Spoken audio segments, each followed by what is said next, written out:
Teño que dar as gracias a David e a Encarno pola presentación. Sempre son exagerados, algo son amigos, e vou intentar poñer as cousas no seu sitio, porque, que eu saiba, ainda non son Cervantes e simplemente fago o que podo. E o que podo é que estou preocupado polo galego.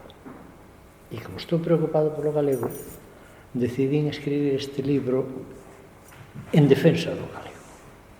Non quero ese castelán mal falado co que nos están obsequiando autoridades, e incluso escritores, e incluso institutos encargados da defensa do galego.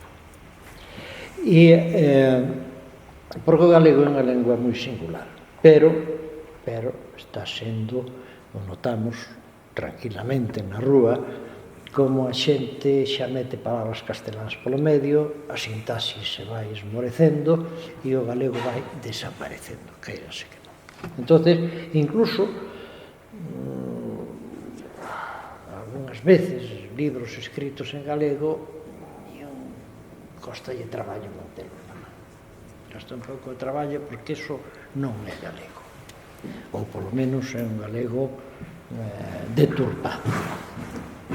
Entón, eu quixen facer un esforzo de poñer un bo galego, e penso que en algúns momentos si o conseguí, en outros momentos posiblemente non, pero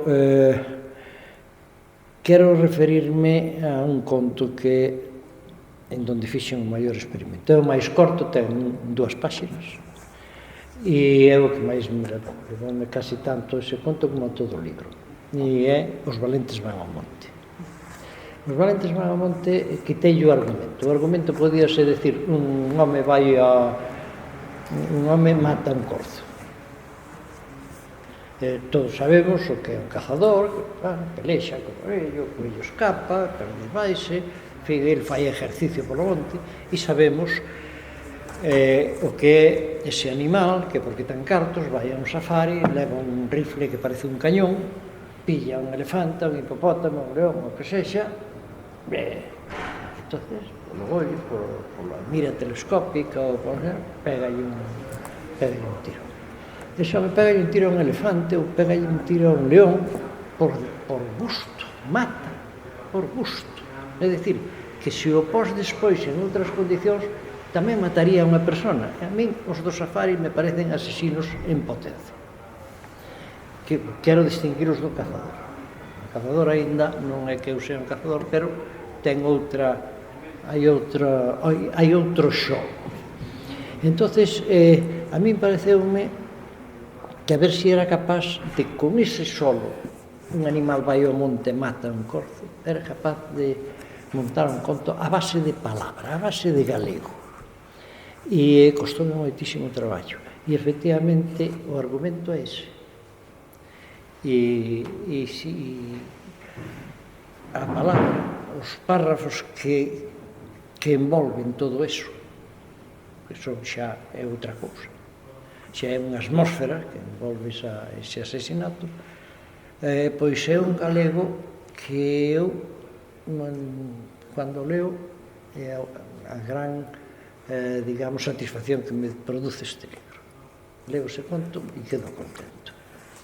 E, ademais, non lle roubo moito tempo á xente, porque son 2 páxinas. E eu acordo sempre dos contos de Rulfo, que foi... O conto non ten moita fama, a parte de Borges, que está sobrevalorado, a parte de Chejó. O conto non ten... A novela, sobre todo se son 900 páxinas e se fala de moitas cousas. A novela ten unha ventaxa moi grande, que aínda que perdas tensión, pois podes volver a recuperar e tal. O conto é terrible. O conto, se perdes un momento a tensión, estragache o conto. E eu acórdome de Rulfo. Rulfo escribeu El llano en llamas, é un conxunto de contos. Los perros, no se oye ladrar los perros, la cuesta de las comadres e tal. Son verdadeiras maravillas. Que eu puxe mediante desos contos, que por eso fixen esta mesma operación con Os valentes van ao monte, a intentar cambiarlle na Costa das Comadres, intentar cambiar unha palabra de sitio. Non é posible.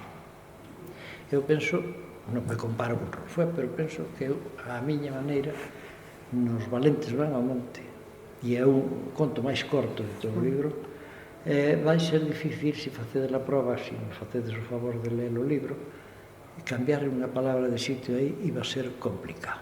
E iso é a satisfacción máis grande que me produxe a min a escritura deste libro.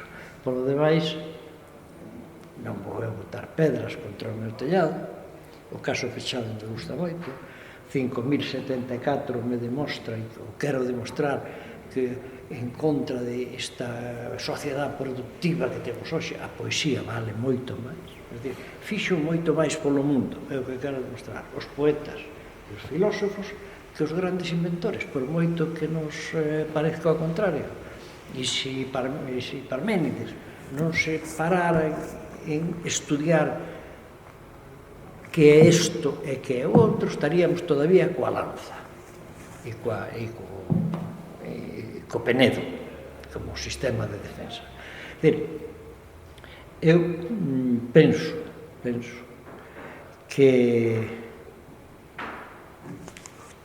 a poesía, cando no 5074 Dios, Alfa, o personaxe Alfa, se atopa coa poesía, o cerebro, ese cerebro terrible, se lle descompón.